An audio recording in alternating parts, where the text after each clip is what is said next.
Welcome back, legends. I hope you're all fantastic. We're on the new Ampero Stage 2 again today, and I wanted to address a few questions that I got on the last video, namely dual signal chains, running 2 amps in a preset and processing multiple signals at once, whether it's a guitar and a vocal or a guitar with magnetic and piezo pickups. So we're going to dive straight in. I've got my PRS DGT plugged into the main 1/4 inch input on the Ampero. I'm going to call this patch Dual Amps 1 over here because it's just an example of using 2 amp blocks in parallel. I've currently got the Marshall 800 at the same settings. I've got the same IR bumped in here, and you can see that I have set this up so that one of the templates splits from a given node. It goes out to 2 separate chains and it recombines them down here. So this little icon here, that's your template setup. You can see in here I'm using the split and mix template on there. If you actually wanted totally separate signal chains to separate outputs, you can do that with the parallel output on there. You could blend 2 separate outputs using the AB to Y, or you could take the same guitar signal, send it to 2 different amps and 2 different outputs using the Y to AB on there. So a bunch of different options in there, but basically to answer the question, yes, you can do this on here. So let's just have a listen to these dual Marshalls.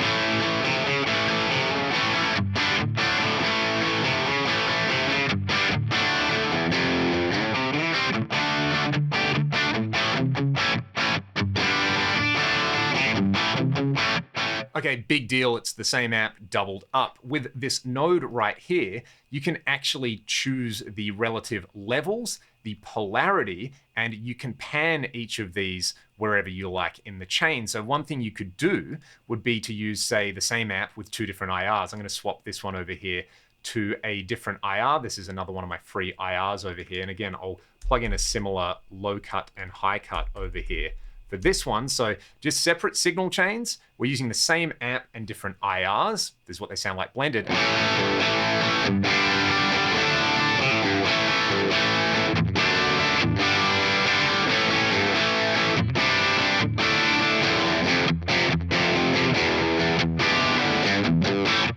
So it's basically blending both of them as a dual mono setup over there. What I could do is I could pan A all the way to the left and B all the way to the right. The different cab IRs have different frequency responses. This is going to make everything sound pretty wide.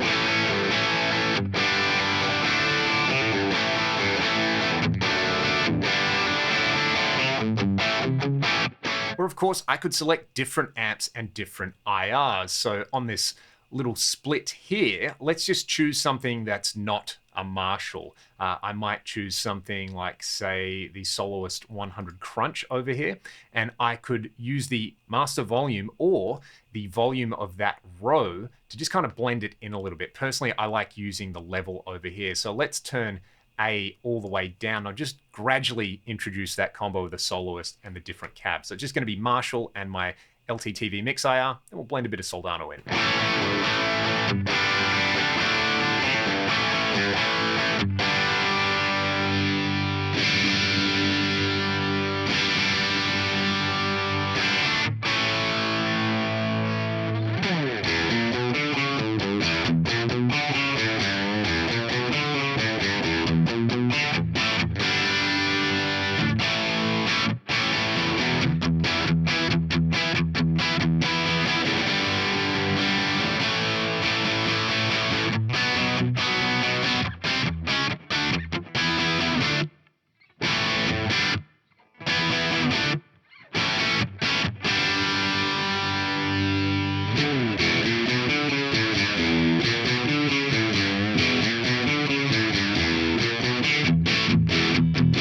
It is worth mentioning as well that you can move these nodes around. So if you wanted the same pre-effects like compressors and drives in front of both amps, you can do it, or you can have a split that, say, has a drive in front of both amps, but this chain down here has a bunch of modulation, so you have like a dry-wet setup. You can do that as well. As you can see, you can move these nodes around, giving you more or less effects before and after those splits. So that's one dual amp setup. It's like a blending setup. Let's try one now where we're just using 2 different amp blocks, one at a time. So it's like switching channels on a multi-channel amp. Okay, for this preset, I've got the Marshall 800 again, but I've also got the Boogie Mark IV model in here, this Mess 4 lead with a 5-band graphic EQ. And what I've done is I've used the scenes functionality on here so that on scene 1, I've just got the Marshall on, again with my free IR, and this time a bit of the large plate reverb.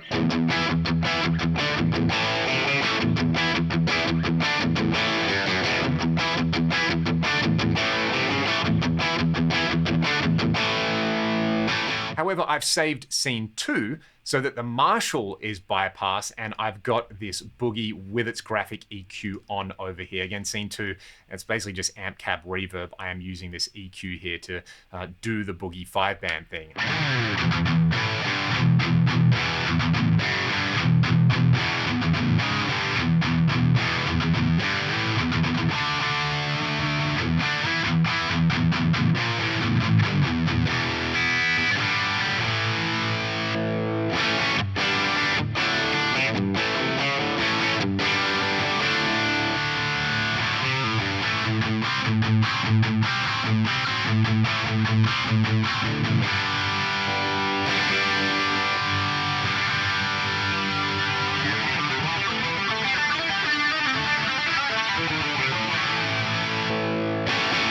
You can also hear in there that the switching is seamless, which is very, very nice indeed.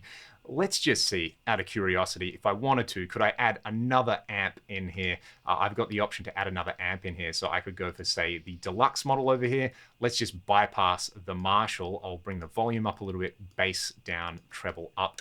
Let's just quickly try this on the neck pickup split. So it should be a nice clean sound. And you can see how we go scene 1, clean amp, scene 2, crunchy Marshall, scene 3, Boogie.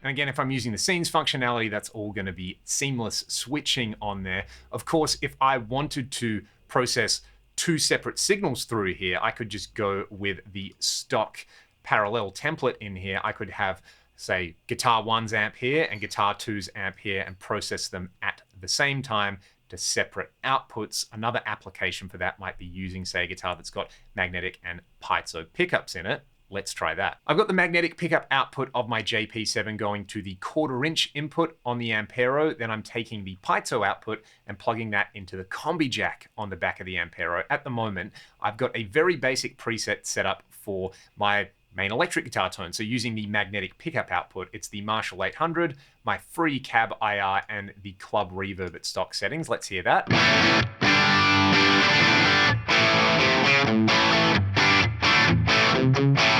Let's park that one right there. I've just rolled off my guitar volume control for the magnetic pickup. What we want to do to add the piezo output to all of this is come up to the templates up here, and let's use the ABY selection over here. So this input down here, I can then assign to that combi jack, which is the right input. I can just have a listen to the unprocessed piezo output.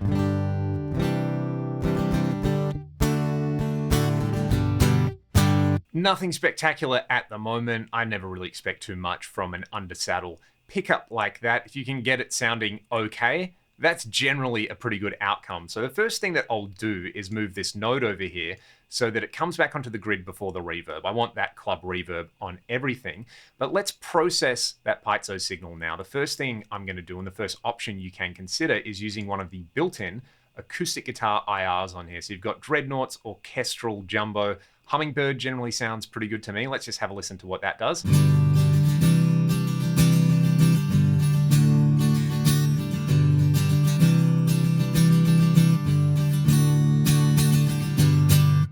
That definitely sounds a lot more like an actual acoustic guitar. It's not perfect, but it's a big improvement over what we had with no processing. I like to introduce a bit of a high cut and a very subtle low cut on there.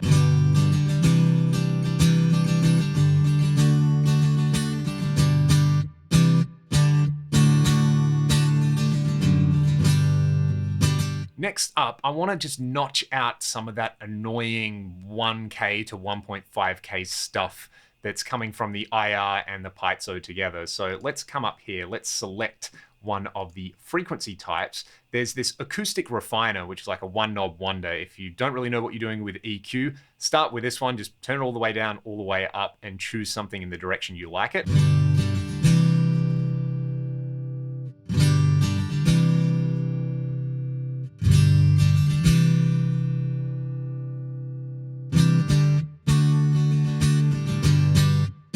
So that's one way to do it. I personally prefer a notch filter at around 1200 Hertz with this particular guitar. The stock value is to cut about -6 dB. Let's just start with -4. We'll be a little more conservative.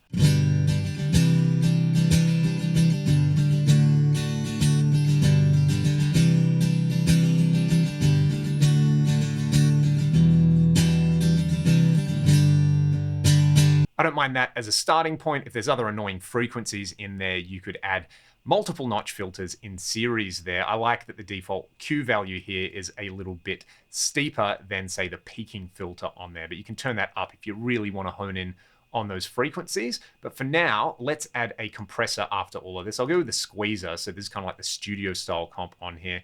I'll bring the ratio up to 40 and I'll bring the attack down to around 9 o'clock. Everything else can just stay where it is, but note there is a tone control again if you kind of want to shape the core tone.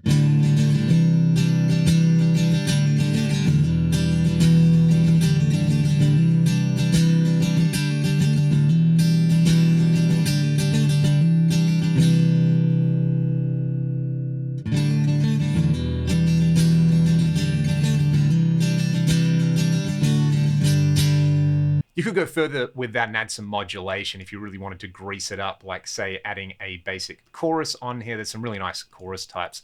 The Liquid C always works fairly nicely, especially if you're using it more for like arpeggios and single notes on there.